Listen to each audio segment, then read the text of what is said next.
안녕하세요. 최신 IT 테크 소식을 빠르게 전해드리는 모태솔로몬입니다. 오늘은 갤럭시 폴드 2 관련한 소식을 전해드리는데요. 아마 많은 유저들이 S펜 탑재 여부가 궁금했을 것입니다.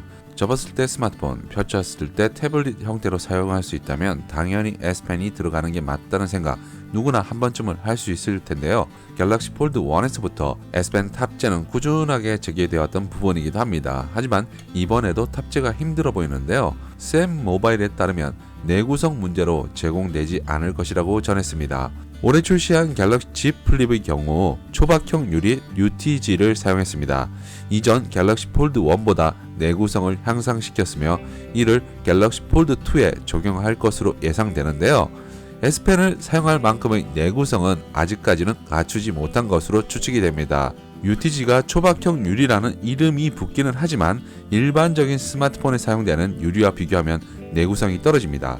이 상태에서 S펜을 이용한다면 영구적인 흠집으로 다양한 문제가 제기될 수 있으니 원천적으로 발생할 수 있는 문제를 차단하겠다는 삼성의 전략이 반영된 게 아닌가 싶습니다. 디스플레이 내구성 문제만 해결되었다면 갤럭시 폴드 1에서부터 S펜은 탑재되었을 가능성이 높습니다.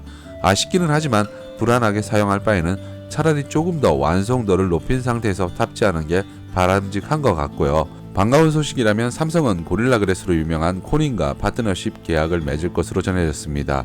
이를 통해 내년이면 구부러질 수 있는 유리가 준비될 것으로 보이는데 이렇게 되면 S펜 적용은 지금보다는 좀 더 가능성이 높아 보입니다.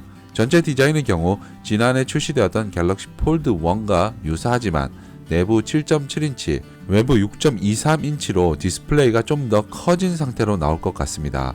폴딩 방식은 내부로 접히는 인폴딩 방식을 적용할 것이며 내외부 모두 OLED가 적용될 것이라고 합니다.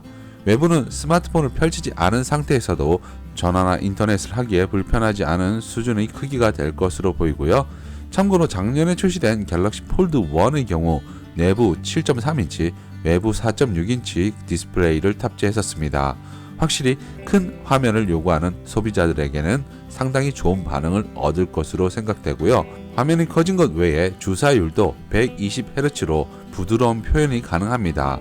전작의 경우 60Hz로 2배 향상된 셈이네요. 그 외 카메라와 세부 스펙에 대한 정보는 아직까지 전해지지 않고 있습니다만 카메라의 경우 갤럭시 S20 외형을 따르지 않을까 예상되고요.